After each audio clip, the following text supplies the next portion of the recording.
Run, river, run, run through the hills. Run, river, run to the sea. Run, river, run to your place beneath the sun. Run, river, run over me. Hi, welcome to Be My Guest. This is Jan Lewis, your host. Today we have, from West Brookfield, we have our poet in residence, or one of them. We have Carol Mays back with us. And Carol is Gary Blanchard's wife. Gary Blanchard, he'll be on in another half hour. But Carol is here with us to share about her new DVD of poetry and also talk again about her book, Uplifting Poems. Welcome, Carol. Thank you. Carol, tell us first about the new DVD. Tell us all about that one. Well, I got myself into a project, and it turned out to be much more elaborate than I thought it was going to be. I started this, I think it was last June, and I didn't finish it till probably September. So, yes, it's very involved. There's so much complexity to it with trying to coordinate the music. First of all, to compose the music, and then to perform the music and record it, and then coordinate it with sound effects, coordinate it with visuals that I found from multiple online sites, and put in the motion effects on the still pictures, to get it all together. It was very involved. On the back of this, we've been talking before the show, and this is the most beautiful picture of Carol. I said, if you told me that was her back at 18 to 21 years old, I probably would have bought it. It's a beautiful picture. Not everybody on the back of sometimes authors' books and things like that, they come out, the person looks about 8,000 years older than what they really are. You look the total opposite. The back of her DVD, it says, would you like to escape from the drudgery of daily routines for a while? This unique DVD will transport you to an extraordinary, beautiful, and relaxing world through a multitude of visual, musical, and auditory images. Did you have any idea you think you would come this far into this? No, I never even imagined doing this, but my husband, Gary, had done a DVD, so I was inspired by that, and he kind of coached me through it, so, I was fortunate in that regard to have some assistance. So are some of the poems in here? Some of them from your book, Uplifting Poems. Yes, just about all of them are. Okay, okay, perhaps. Now, including Wordsworth and Longfellow, and they're woven right in. Right. With the fluid scenes from the forest, the sea, the city at night, the airport, and other romantic and magical settings. You and Gary have this wonderful quality about magical things. When people hear your poems and his music and everything combined, it gives you that feeling of, it's not only relaxing, it's almost a magical feeling. Right.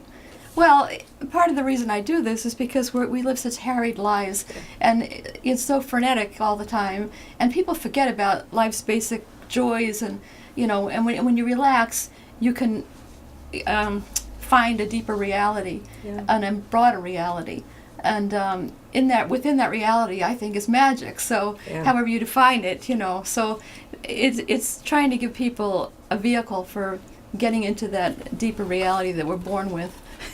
Definitely. Now, Carol, how long is your when people play it? How long is your DVD? I forgot how long. 30 minutes. We timed it exactly. 30 minutes. Okay, that's not hard. It's pretty good if you can take 30 minutes out of your day. And it's called Poems of Enchantment by Carol Mays. Carol, how can people get hold of you to get your DVD? Well, actually, they can get the DVD if they go into Amazon and just type in Poems of Enchantment. Okay, it's on Amazon. Okay. And it should come up. But all of the poems that are in here are also on YouTube. So if they want to see it on YouTube, and I have my little card, they go to www.youtube.com/user/Idyllic Productions. That's a lot. Idyllic Productions is the name of my YouTube channel. Yeah. So if they go into youtube.com/user/Idyllic Productions. Don't have it. Idyllic, IDUYLLIC? IDYLLIC. Okay, I had that right. Okay. IDYLLIC. Be sure to put that up downstairs, too, on the bulletin boards. People who are not from this area, we have a beautiful bulletin board downstairs between the library and upstairs here. And guests are always welcome to put up their business cards or their flyers. It's another great way to get the word out about what you do. So, Carol, did you pick this adorable picture on the front? It's a moss-covered cabin? That's one of the many gorgeous pictures that I found online. You found Um, Yeah, there are multiple websites you can go to that offer you buy them, but you can purchase all sorts of still photos and DVDs. Many of them magical and enchanting, and you wonder how the photographer captured these images to begin with. I half expect to see an elf coming out. Right. It's perfect. Right. It is. How do I say that? It's especially with the young adults and the teens now. Fantasy is big in the bookstores. I would also say, if you have a teen at home, a young adult, this isn't just for us grown-ups. Just look at the cover of it. This adorable, looks like an elf house. And then they have with you pictured on the back. It looks like I'm behind the tree and I'm coming out. Fantastic. You don't always see good covers on DVDs, especially first ones. You nailed it. Thank Well, you. Gary always nails that. Your first one out of the gate, that is marvelous. What made you decide? I know Gary's an inspiration. What made you decide, I want to go through with doing it now, not just for my books, for... Well, I respond very easily to the written word, and I know that some people, it just kind of, flies by them. Yeah. They don't really get it. Yeah. So I thought this is another way to make these poems come alive. And some people who would never sit down and read a book of poetry would be willing to sit down and watch a half-hour show of poetry. Yes. So that's what I had in mind when I did it. Is it also, what's that called? What's that little book that's a computer booklet? What is that thing that people carry around? It's not a book, but it's like on a computer. Oh, iPad maybe? iPad, yeah. Well, Can people bring that into that? Well, I'm not familiar Nook. with all that technology, but Nook. Yeah. yeah, I'm sure somebody who knows how to do it can. Can do it. That's good too, because if Can they're do it. sitting in a doctor's office, if they have their headset on, they can listen to this at the same time. And if you're like a lot of us, you wait for half an hour or more. What a way to chill out while you're waiting for the doctor, right? Right, and a lot of people know how to go into YouTube and have it showing up right on their TV or on a much larger screen. So when I went down to visit my son in Virginia, I was so proud of this DVD. I wanted to watch it with him, Yeah. And he said, "Oh, that's old technology." He pulled it right up on YouTube and had it right onto his TV, so you could. And he has this huge screen TV, so you could watch it on that, Is he a millennial or is he a little older? How old is he? Oh, he's 38. Okay, my son's 25. Okay, your son is. I think yours is a Gen X, just the one up past it. Yeah. But these guys, whether they're millennials or what, they are way ahead of us. My son, right immediately, and I think they get the biggest giggle out of us who don't get it. I'm like, I don't know what you're talking about. And then they go, let me show you. And there's good. I mean, I can type 90, 100 words a minute. He can't do that. He's... But I was taught to do that.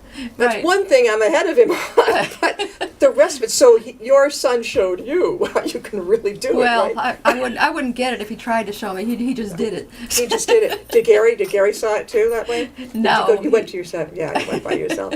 Where have you appeared lately or to get the word out more?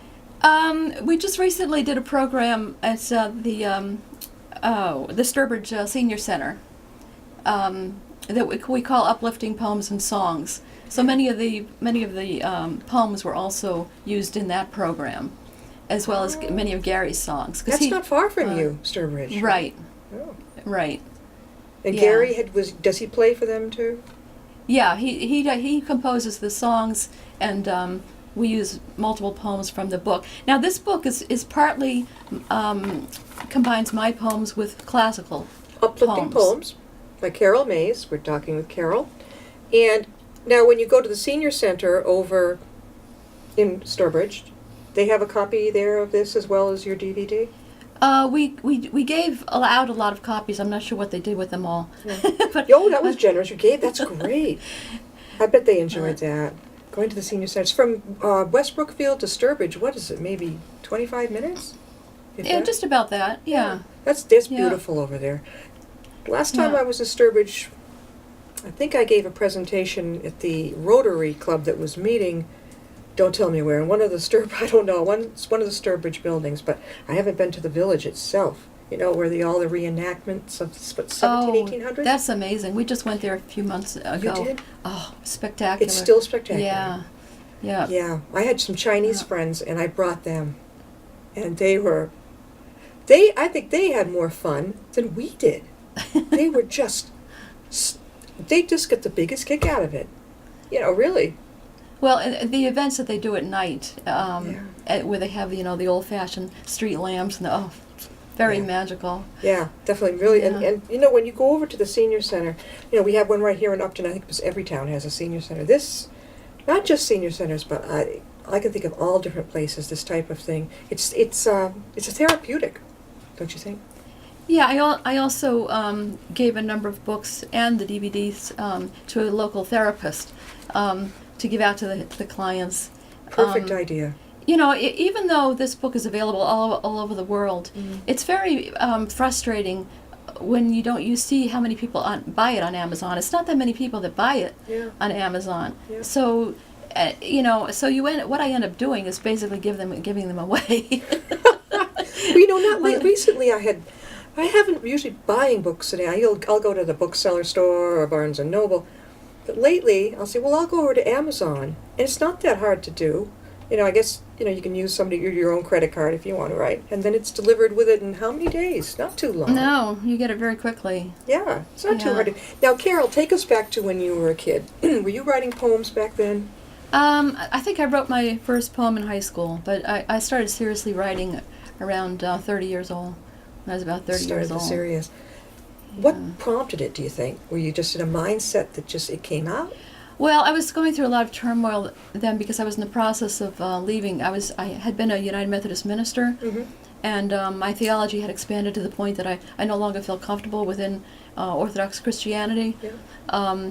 And I was getting into Hinduism and Eastern religions and other understandings of our relation to the divine. Yeah. And you can't just kind of sit on that and not, all that angst and not do anything with it. Sure. So that's when I started writing seriously.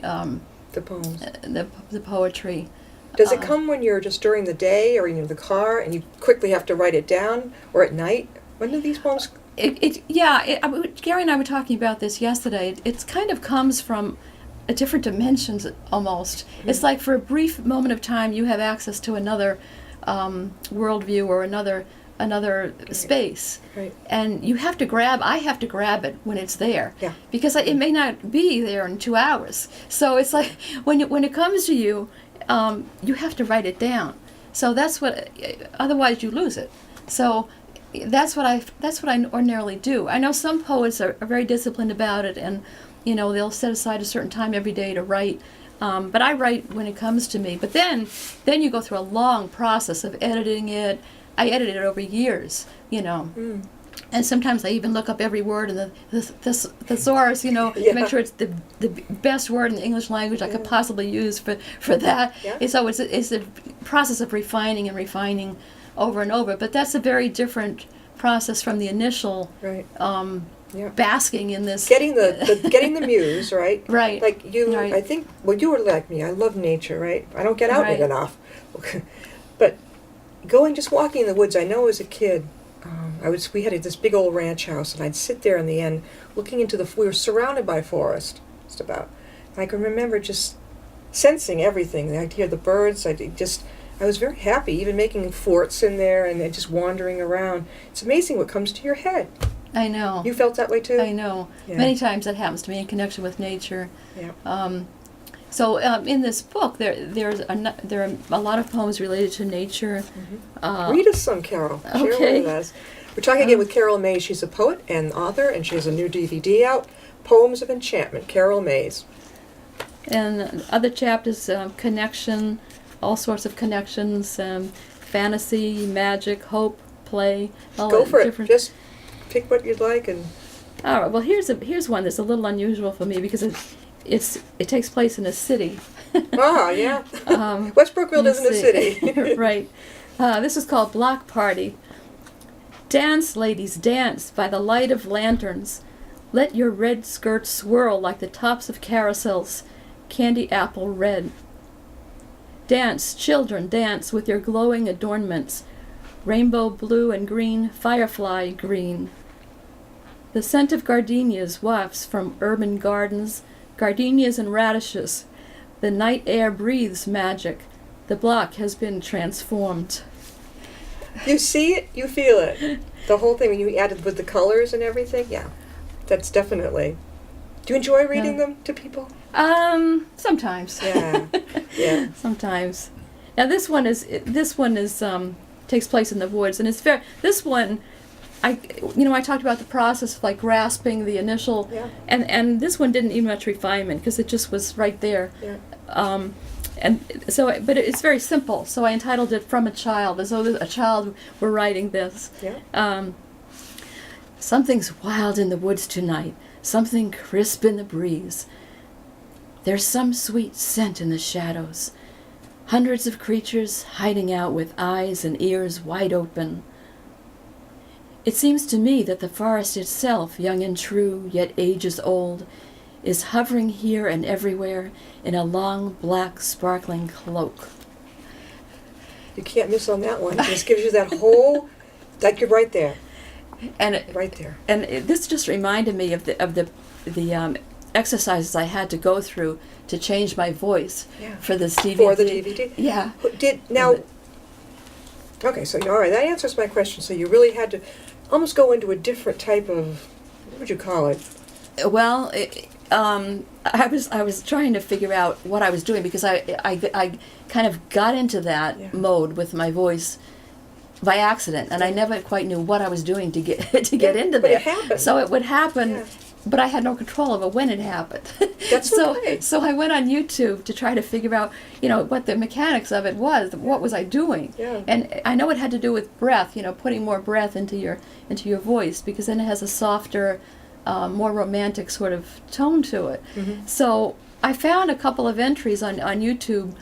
They called it like the Marilyn Monroe voice, when she was singing "Happy Birthday" to JFK. Yeah. Happy birthday! So I had to practice, putting this breath into my. Did it feel funny at first, right? Yeah, Like it you were feels overdoing weird. it? Yeah. You sound fine to me. But I don't know, if I started going, I don't know if it would sound too good. So you have to practice getting just the right amount of breath into it. Do you practice with Gary? Is he your guinea pig when you practice? No, I don't even. I'm too embarrassed to even do it with him around.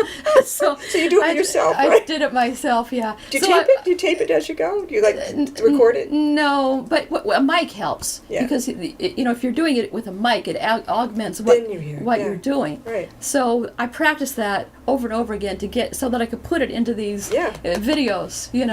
And you probably edited so many of them to make sure you sounded perfect, right? Oh, sure. And then people say to me, "Oh, your voice is just perfect for that type of those type of poems." And I'm thinking, yeah, but that's not my natural voice. Let it go. Let it go. If they like it, that's good. That's a good thing, right? Right. Don't change anything. Keep reading to us. Oh, let's see. I see. Mine are your favorites. Well, here's one. A Toast. This is from the. This is the first poem in the chapter on magic. I'll try to see if I can get into that voice.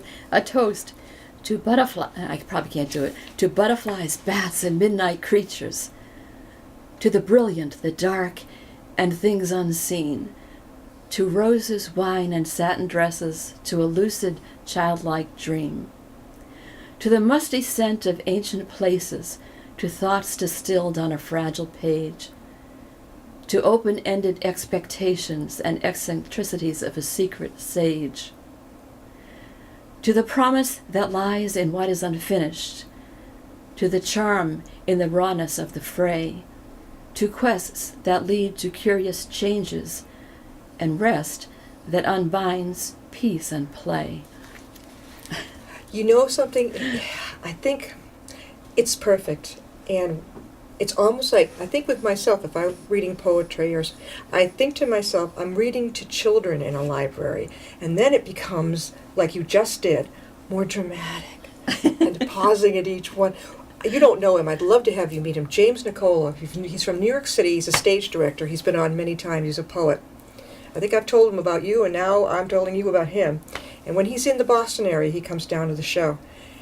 When he gets on, you could tell he works with he stage directs, right? I mean, you could tell he lights on, the Right. real, you know, that type of thing. Right, that doesn't And work yours for me. is the thing is, it's like if you can picture that you're reading in a library children's department, and you know how we tend to read a little differently to the kids? Mhm. That was beautiful. You know, all of Thank us you. adults are just big kids, and you can read to us with just the same. I think, let me try one of them. Let me try one of your poems. Just pick one, right? Which one do you, whatever. let me see. All right. Let me see. All right. Thanatopsis. Thanatopsis? What one's that called? Thanatopsis, I believe. Thanatopsis. Now, where did you get the name Thanatopsis? Oh, that's not mine. Many of the poems in this book are not mine. Oh, I want one of That's, yours. Which one's one of yours? You pick one for me. Pick a short one, will you? A Woodland Walk? Oh, Um, okay. I think, did you read this one the last time? I may have. I remember the Yeah, I title. may Okay. have. A Woodland Walk. And you tell me if I'm not doing it right. Okay. Let's get this out here. By Carol Mays, not by Jan Lewis. A Woodland Walk. The pensiveness of the sky is broken by the cry of a crow, by trees distilling intimacy and moist, vibrant expectancy. Violets, ferns, and birches share life-giving vapors, and the chalk-bleak horizon and pungent, poignant odors whisper sonorous secrets. Sonorous secrets. The visitor is enveloped in this pithy, soulful world, all still saturated with a suggestive sustenance. Oh, that was perfect. You liked it? Yeah. I did all right. Oh, yeah. Keep going. Keep reading to us. We're talking again with Oh, Carol let's May. see. She's in West Brookfield, one of our resident poets. She has a new DVD out, and it's called Poems of Enchantment. You can get it, right, Carol, on Amazon, right? You can get the DVD on Amazon as well as Her my book? books as well. But I learned if you put in Carol Mays, Yeah. you won't get it. You have to put in the title of the work that Okay. you're looking for. Poems of Enchantment for So, this one, and that was the This is uplifting. uplifting poems. Uplifting. Right. That was before her brand new DVD. Right. Well, this one, let's see. I haven't read this one yet. This is by Lucy Maud Montgomery. Mm-hmm. It's called A Day Off. Let us put a while away all the cares of work a day, for a golden time forget, task and worry, toil and fret.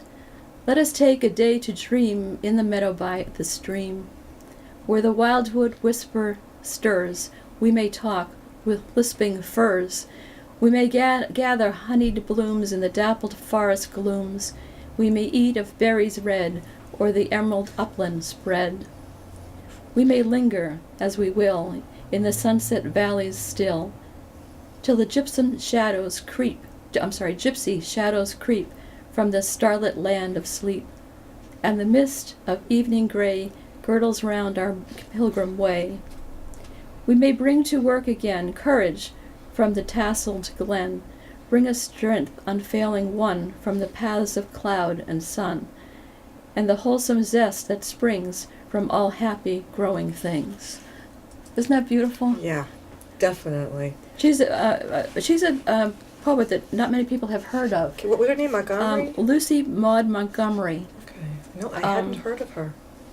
Not at all. And I should also mention many of Gary's song lyrics are in this book as well. Yeah, definitely. But all the ones that aren't mine or Gary's, or there's one by a friend of mine, Glenn D'Alessio, are in the public domain. Yeah. That's why I was able to use them, because they're in the public domain. And this is one which tells you she wasn't born anytime soon. Yeah, yeah. I don't remember when she lived, but Yeah. it wasn't anytime soon. No. Yeah. Do you actually, Carol, when a poem comes into your mind, some people don't have to visualize a scene. Do you visualize a scene around your poem? Almost like a movie. I think so, but it's more getting into the emotional place Yeah. where you can appreciate it. Okay.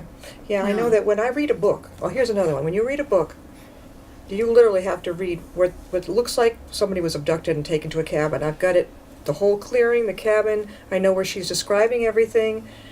I have to do that. I can't just read it without it picturing it. Right. So when you do your poems and you read your poems, I'm picturing what you're telling us about. Yeah, Yeah. when I'm reading them, Yes. the picture is. And when the- I read it myself, your poetry, I can picture what you're discussing, like if we're in the forest and the magicness of it and that type of thing. What's your favorite genre, though? Is it the magic one, the magic part? I was very much more into magic when I wrote this book than I am now, but Yeah. I'm still into it a lot. You know, I mean, I was really kind of fanatic about it. Yeah. And by magic, I don't mean, you know. No, not abracadabra. Yeah. No, not that one. You know. Carol, you said you were an ordained Methodist minister, and then you Right. decided that wasn't the road you wanted to go. What are you doing now with your spirituality? Besides writing great poems. I'm always a seeker, you know, always seeking. I've come to understand lately that God is in all beings and all things. So when you look into any creature's eyes, like my cat, you know, Yeah. look into any creature's eyes, or even at a chair, you see the divine energy in there. Uh-huh. You know, Yeah. either it was put in there by nature or a man kind put Okay. it in there. Is that, So it's connecting to that. Is it Buddhism or the Indian Hindu? It feels a little of both. Yeah, a little Hindu, and it connects with Christianity because Yeah. I see that divine spark, of course, in Jesus. You know, Sure, yeah. so yeah, that's what I'm trying to do, is learn how to meditate more, be still more, and be open more to every life form and every Yep. representation of the basic power of creation. Do you have So- more poem books coming along our way? More DVDs? You ever working on something? Well, the latest book that I wrote is Halloween Enchantment. I love Halloween. Ooh. So yeah, Yeah. there's more poems in there. Yeah. Probably no more DVDs. Probably won't do that again. But the Halloween Enchantment now, has that come, is that out yet? Yeah, that's already published. Yeah. Oh, Yeah. okay. One more Yeah. time before we have to close. Carol, how can people get a hold of your book and your DVD? If you go into Amazon, you can find both of them in there. And as I say, you have to put in the title, either Uplifting Poems or Poems of Enchantment, Right. for it to Poems of come up. Yeah. Okay, Right. now, what was I say? If somebody out there would like to book you to come and read at their senior center or whatever, because this show is broadcast internationally, whatever, all over, you know, if other towns locally would like to have you, how could they reach you to have you come? Like senior centers, that type of thing, libraries. Well, if they let's see. I think if they go into my website, Mhm. they can find that information. Go ahead. How and can that you would do be www.idyllicproductions.net, Mm-hmm. I believe. I hope it's .net. Mm-hmm. Yeah. But take a look right here. Well, We'll that's no, that's not it. That's the, YouTube. That's the yeah. YouTube address. I believe it's www.idyllicproductions.org. Maybe it's .org. Yeah, we'll try gosh. one of them. I It'll should work. I should have checked it out before It'll I work. came here. Yeah, it's either I know it's not .com. It's either .net or .org. Try one of them, yeah. Try them both and see which one goes through. The main thing is to reach her. And you're out in West Brookfield and you're willing to do a little travel, right? Sure. Somebody Yeah. up in Boston wanted you to come or whatever, like grab that poet. Have her come and see us. Thanks, Carol, for being with us. Thank you. And right on our heels, you. we have Gary Blanchard coming up next. We'll see you next time and be my guest.